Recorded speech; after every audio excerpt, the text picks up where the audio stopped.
Welcome to Kenton Teaches. Enjoy the video. In this video, I will show you how to play Three Little Birds on the piano easily. We'll start by identifying the three essential chords that form the backbone of this iconic song.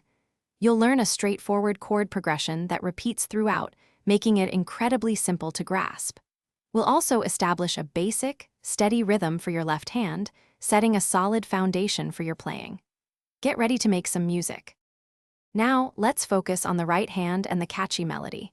You'll find that the main tune uses just a handful of notes, making it very accessible for beginners. We'll break down the melody into small, manageable sections. You can play this part using only a few fingers, keeping it simple and comfortable. Remember to practice slowly at first, perhaps with a metronome, to build accuracy and confidence before speeding up.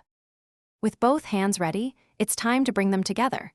We'll work on coordinating your left-hand chords with your right-hand melody to create a cohesive and smooth sound. The key here is maintaining a steady tempo from start to finish. Focus on the transitions between the three chords, ensuring they flow seamlessly. Don't rush. Take your time to synchronize each part, aiming for a relaxed and enjoyable playing experience. To master Three Little Birds, consistent practice is essential. Always begin at a slow pace, ensuring accuracy, and then gradually increase your speed as you feel more comfortable. Listening to the original recording can greatly help with rhythm and feel.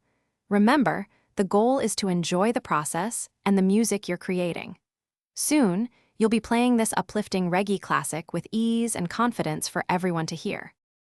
Thanks for watching. Please subscribe if this video was helpful.